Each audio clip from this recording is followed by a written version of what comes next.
Alléluia. Oh, gloire. Qu'est-ce que j'aime Jésus. Si je pense que c'est lui qui m'a créé, c'est lui qui a créé toutes choses, visibles et invisibles. Il a créé des choses diverses. La création est tellement diverse. Mais Dieu nous a créés à son image, nous les hommes. Et on devient beaucoup plus à son image, on ressemble beaucoup plus à Jésus quand on croit à la parole de Dieu. C'est en ce moment-là qu'on devient comme Jésus, comme notre Créateur. Et que c'est un processus. La Bible nous dit, lorsqu'il apparaîtra, nous irons à sa rencontre, tel qu'il est, tel que nous serons. Mais cela n'est pas le thème de ce soir. Ce soir, j'ai voulu qu'on puisse partager sur un autre thème qui me tient beaucoup à cœur. Notre thème d'aujourd'hui, c'est Christ et la femme. La femme dans la parole de Dieu.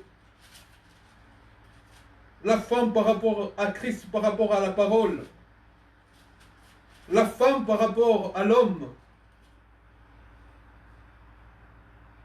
L'homme masculin. Qu'est-ce que Christ nous dit par rapport à la femme?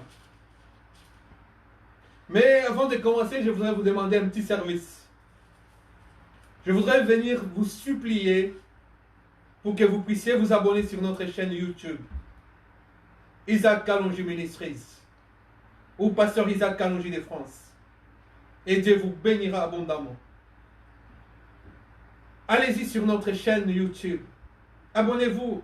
Likez nos vidéos. Faites des commentaires si vous vous abonnez.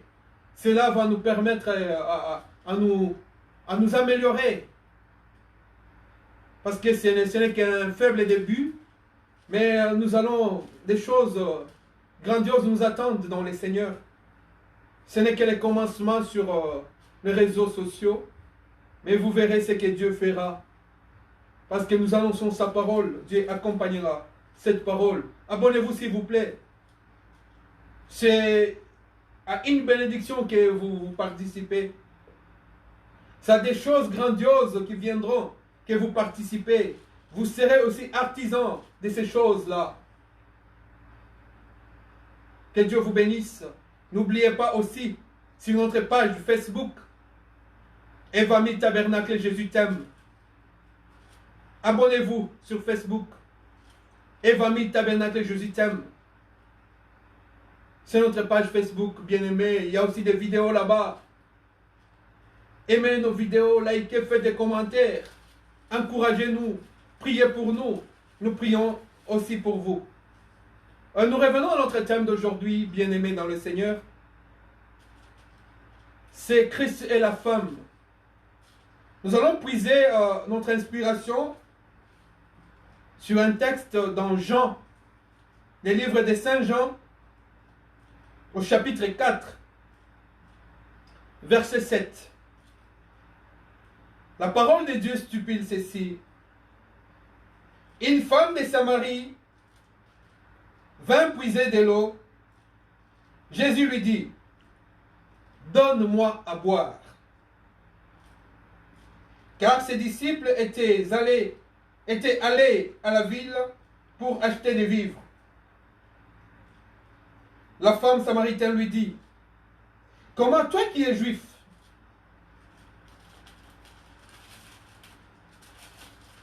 me demandes-tu à boire, à moi qui suis une samaritaine? Les juifs, en effet, n'ont pas de relation avec les samaritains. Jésus lui répondit, si tu connaissais les dons de Dieu, qui est en celui qui te dit, donne-moi à boire, c'est toi qui lui aurais demandé à boire, et il t'aurait donné de l'eau vive. Seigneur, lui dit-elle, tu n'as rien pour puiser, et le puits est profond. D'où auras-tu donc cette eau vive? Es-tu plus grand que notre père Jacob, qui nous a donné ce puits, et en qui, et on en a bu lui-même, ainsi que ses fils et ses troupeaux. Jésus lui répondit, quiconque boit de cette eau aura encore soif. Mais celui qui boira de l'eau que je lui donnerai n'aura jamais soif.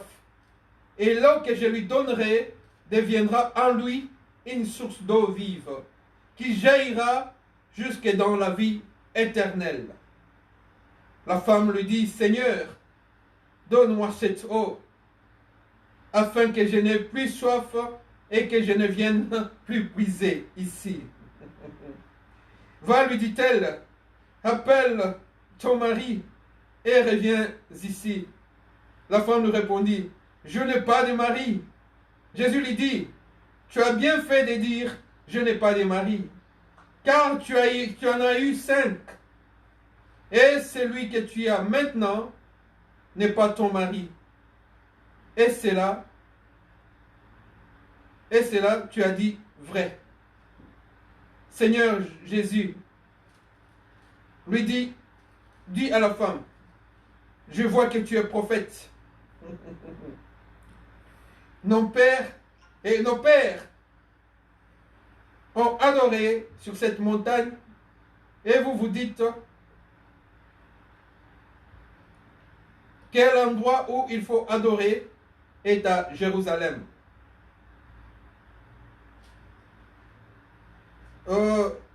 Je saute un peu parce que la lecture est longue.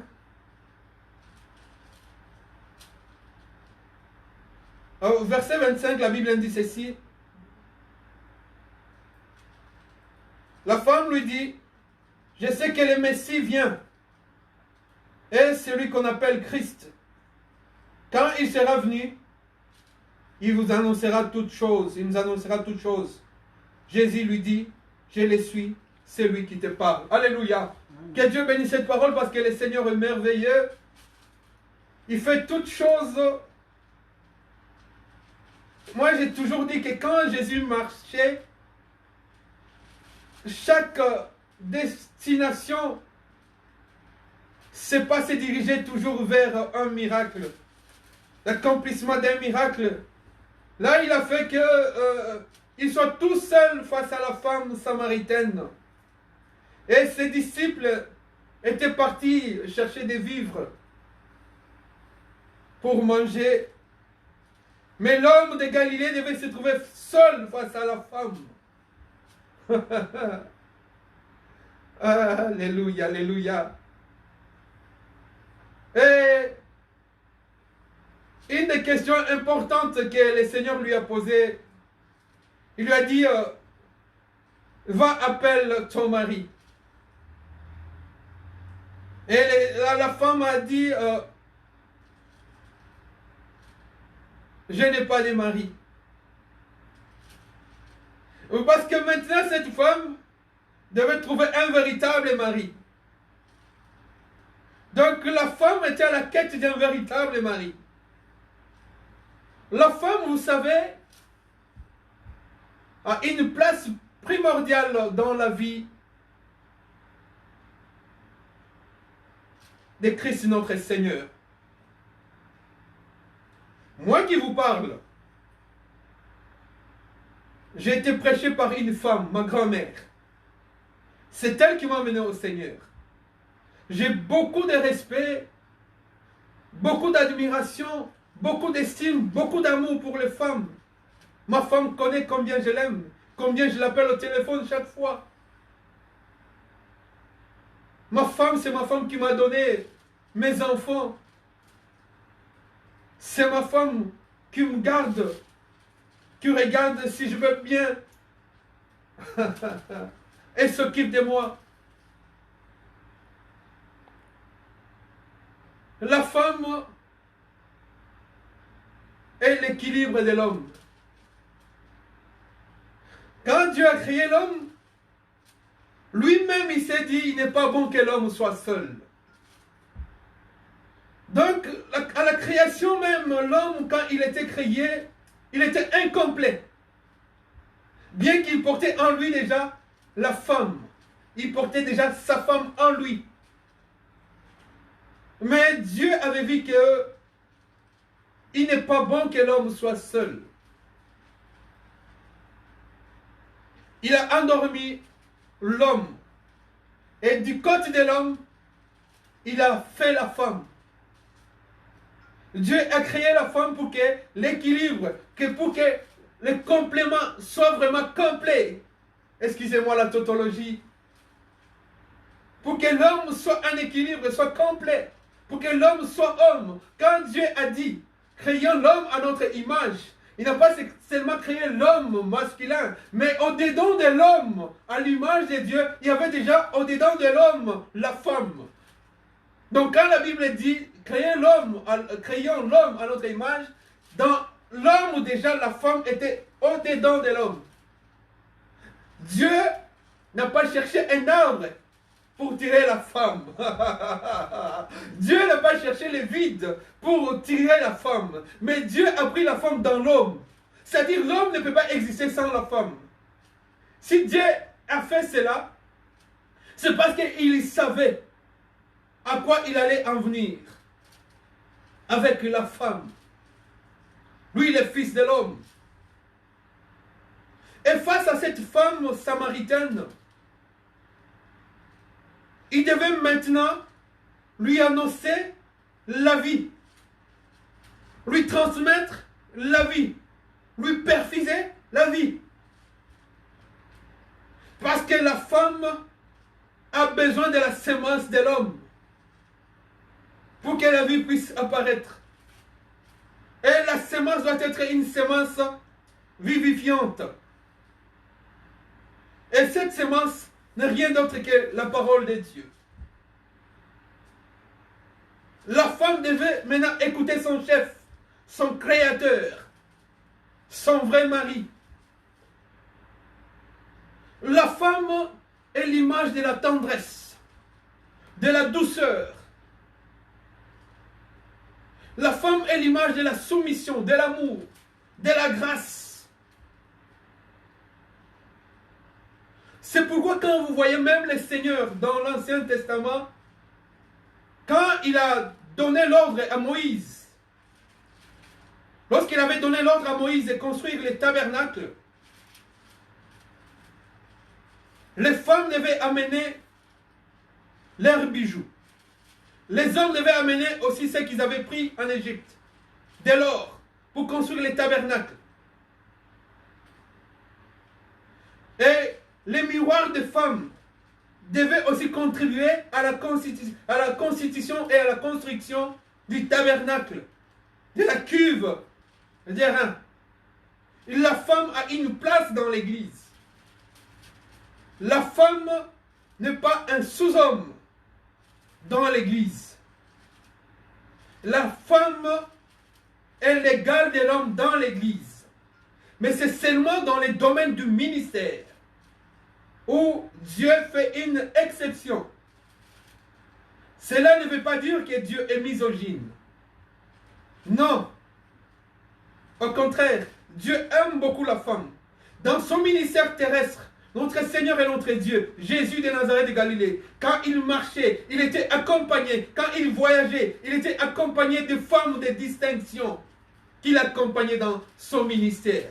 Dieu aimait beaucoup la femme. Même les apôtres, l'apôtre Pierre était accompagné de femmes. Même Paul, lui qui n'était pas marié, il a dit, est-ce que c'est un péché si je me fais accompagner des sœurs comme le font les autres apôtres? Ce n'est pas un péché. Parce que l'homme a besoin de la femme. Tabitha, vous savez combien elle était importante dans l'église primitive. Notre sœur Tabitha. Nous avons toujours besoin d'une femme. Il y a un adage mondain qui dit, derrière un grand homme, il y a toujours une femme. La femme porte une grande charge dans le ministère de l'homme. C'est la femme qui accompagnait Jésus. Quand Marie et Anne ont ont perdu leur frère Lazare. Jésus est venu. Parce que les deux femmes aimaient beaucoup Christ. Et Jésus les aimait aussi. C'est la femme qui, quand Christ est mort, c'est la femme qui a pris le courage d'aller devant son tombeau. Et les hommes étaient restés enfermés parce qu'ils étaient recherchés. Mais les femmes ont pris ce courage d'aller jusqu'au tombeau. Et quand ils sont allés au tombeau, elles étaient les premières à découvrir la bonne nouvelle qui n'est plus dans les tombeaux. Parce que la Bible nous dit que même dans les tombeaux, partout, il est descendu, il est Seigneur, dans les ciels et sur la terre. Même dans les tombeaux, il était Seigneur. Mais c'est la femme qui a vu l'ange qui les a donné la bonne nouvelle. C'est elles les femmes, c'est elles plutôt, c'est elles les femmes qui sont allées apporter la bonne nouvelle à l'église, aux apôtres. Ce n'est pas parce que Christ a dit qu'il n'est pas bienséant que la femme puisse enseigner dans l'église que Dieu n'aime pas. Dieu aime beaucoup la femme. C'est simplement dans l'ordre des bienséances, parce que le péché est entré par la femme. C'est pourquoi Christ interdit à la femme de prêcher dans l'église. Mais en dehors de l'église, la femme a toute la plénitude, toute l'autorité de prêcher. Je pense que j'étais mal compris dans une de mes prédications passées. Dieu n'est pas misogyne du tout. Dieu aime beaucoup la femme. La femme a une place primordiale. Regardez même la généalogie de Jésus. La lignée de Jésus. Jésus est sorti de la lignée de Rahab, la prostituée. Oh, gloire! C'est Rahab, la prostituée, qui est l'ancêtre de Jésus. C'est elle qui avait caché les serviteurs de Dieu. C'est elle qui les avait gardés. Sinon, on les aurait exterminés. Mais cette femme Rahab, courageuse qu'elle était, elle les a gardés, les a cachés. Elle a pris tous les risques possibles pour cacher, pour que la sémence ne soit pas détruite. Et c'est au travers d'une femme, belle de visage, vierge, soumise, aimante, amoureuse, fiancée, que Christ est venu sur cette terre. Dieu n'est pas descendu, il n'a pas ouvert le ciel, il n'est pas descendu directement pour venir comme ça, mais pour participer au corps, à la chair et au sang. Il devait passer par une femme qui n'était pas touchée par un homme. Pour qu'il n'y ait pas la part de l'homme dans sa sémence, dans son corps terrestre. Mais il est passé au travers de la femme. Et l'homme est né. On a vu son étoile en Orient. Les mages sont allés l'adorer parce qu'elle était sortie d'une femme.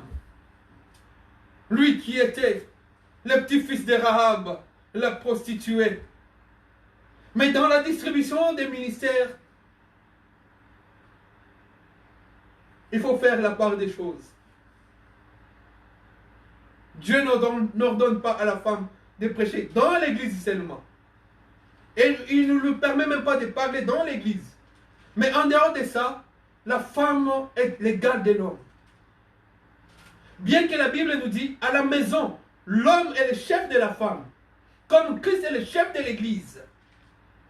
C'est dans cet ordre-là, c'est dans ce moment-là, que Dieu met l'homme au-dessus, parce que l'homme est aussi maintenant l'image de Christ. Voilà pourquoi Christ se trouvait devant cette femme. Et cette femme-là n'avait pas encore trouvé de véritable mari. Son véritable mari, c'était Jésus maintenant, qui lui avait donné de l'eau vive. De l'eau qui ne sortait pas de ce puits-là de Jacob. Parce que le véritable puits de Jacob, c'est Jésus lui-même. Alléluia. Et l'eau n'est pas sortie de ce puits-là. Mais l'eau est sortie maintenant de la bouche de l'Éternel Dieu lui-même. Jésus étant sur cette terre, la Bible nous dit, l'homme ne vivra pas tout simplement de pain, mais il vivra de toute parole qui sort de la bouche de l'Éternel. Maintenant, la femme, qui est la femme samaritaine, qui n'avait pas de contact avec les Juifs, était l'image de l'Église. Nous qui étions païens, nous qui sommes devenus aujourd'hui Église, on n'était pas en contact avec Dieu, on était séparés par les péchés. Comme les Juifs étaient séparés avec les Samaritains, il n'y avait pas d'entente entre eux. Et voilà pourquoi maintenant Christ est venu faire la réconciliation, la parole de la réconciliation entre nous les païens, entre nous les mondains, entre nous les terrestres, avec lui les célestes, pour que nous puissions maintenant un jour aller à la rencontre du Seigneur, pour que nous soyons aussi célestes, tel qu'il est, tel que nous serons. Il fallait que la parole sorte maintenant, l'eau sorte, puisse entrer maintenant dans cette femme samaritaine, afin qu'elle ne puisse plus avoir soif d'aller chercher des maris ailleurs, d'aller chercher les maris dans le péché, de se prostituer. Maintenant, elle avait trouvé un véritable mari, Jésus de Nazareth. Alléluia. Oh, gloire au Seigneur.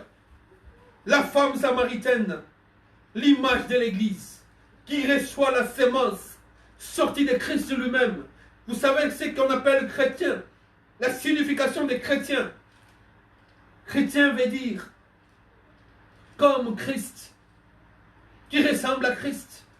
Même dans sa façon de parler, c'est comme ça qu'on avait reconnu Pierre, que toi, on l'entend, ta locution, ton ton, ta phraséologie, tu es avec lui, tu es avec lui. Et la femme lui dit non, non, non, il est avec Pierre a nié. Mais il avait déjà la sémence Pierre, qui montrait déjà, qui démontrait qu'il était avec Christ, il est comme Christ, il a la sémence de Christ. Et la femme a reçu cette parole. La Bible appelle la femme l'épouse de Christ, l'Église. Dieu dans l'Ancien Testament, il venait. Il descendait sur la montagne. Moïse montait à la montagne pour lui parler. Et c'est là qu'on devait rencontrer Christ. Sur la montagne. Seul Moïse avait l'accès de monter sur la montagne.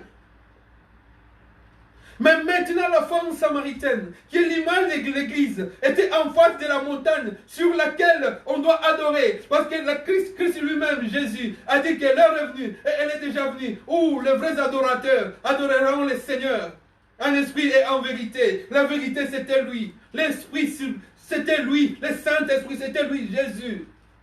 C'était lui la montagne sainte de Sion sur laquelle Moïse montait. C'était lui la montagne d'Ararat sur laquelle l'arche de Noé, qui était Noé avec sa famille, qui était l'image de l'Église, s'était échoué sur la montagne. Et c'était là que la montagne avait échoué après les déluges. Sur la montagne d'Ararat, qui est l'image de Jésus. Et maintenant la femme était sur la montagne d'Ararat, qui est Jésus.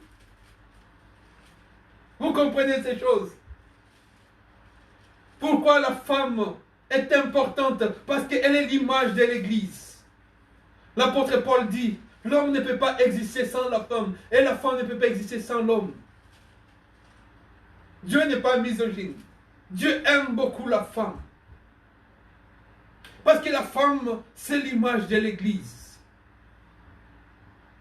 Alléluia.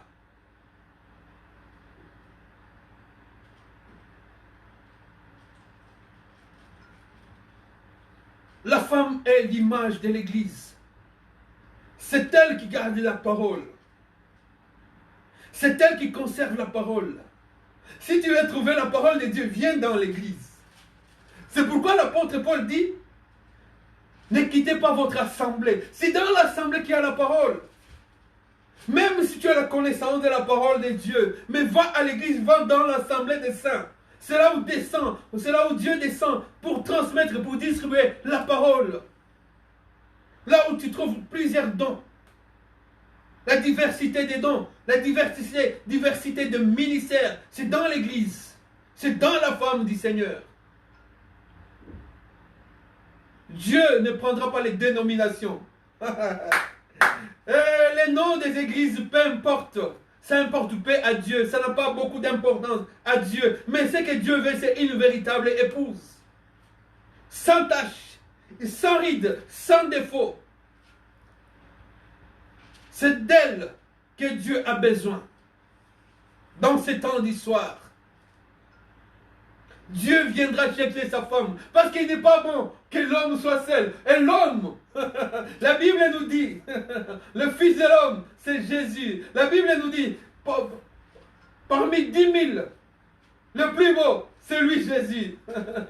Le plus beau de tous les fils de l'homme, c'est lui Jésus. Donc le véritable homme, c'est Jésus. Donc l'homme de Galilée, Jésus, l'homme de Dieu, le prophète des prophètes.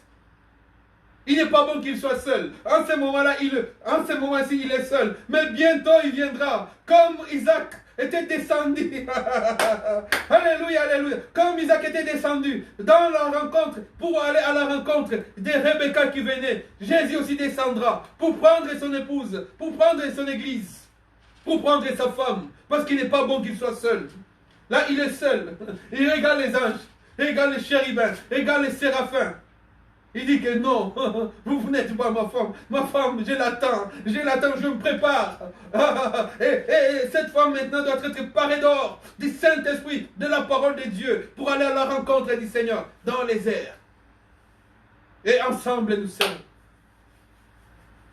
Nous ferons un seul. La Bible nous dit que Jésus sera notre lumière. Et nous chanterons un cantique nouveau dans les ciels.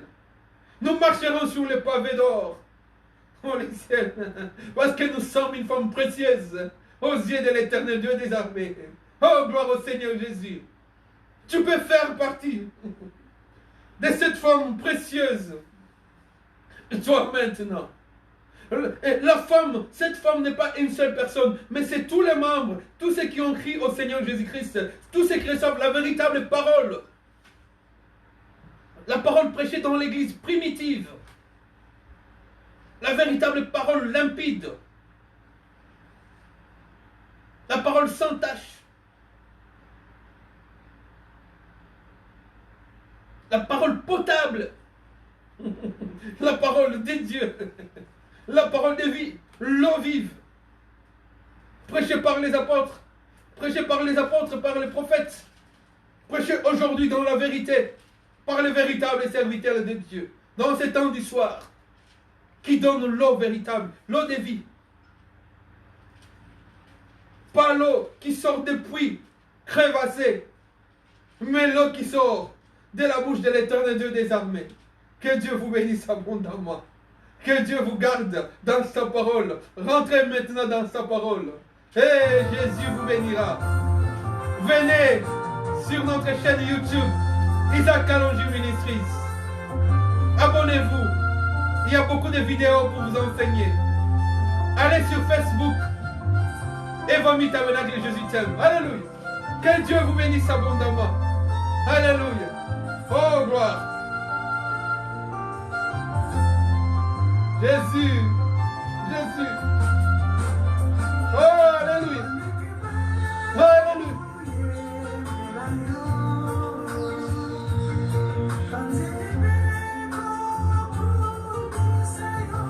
Jésus.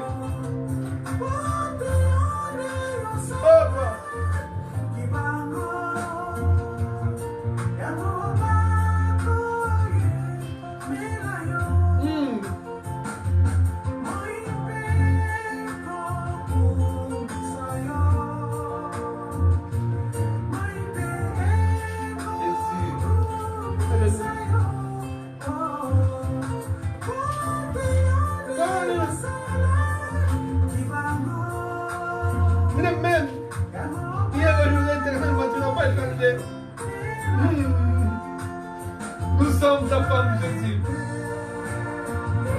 Alléluia.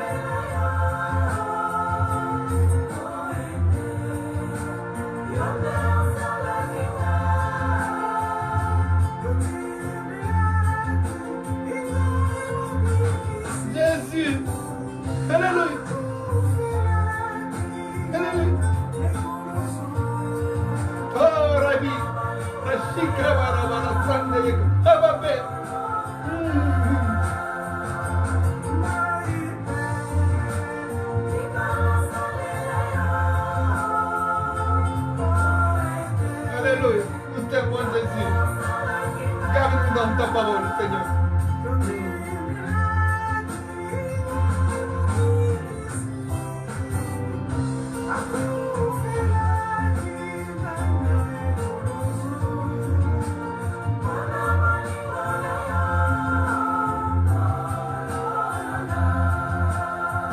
N'oubliez pas de liker nos vidéos. N'oubliez pas d'aimer nos vidéos. N'oubliez pas de laisser des commentaires. De laisser vos requêtes. Nous prions pour vous. Cherchez à aimer nos vidéos et à écrire quelques commentaires afin que nous puissions nous entraider dans les Seigneurs. Le Saint-Esprit nous aidera pour que nous soyons bénis toujours. Priez pour nous. Et nous prions aussi pour vous. Dieu est merveilleux. Nous vous aimons dans le nom de Jésus. Que Dieu vous bénisse abondamment. Dans le nom glorieux et précieux. Le nom de Jésus de Nazareth de Galilée. Amen.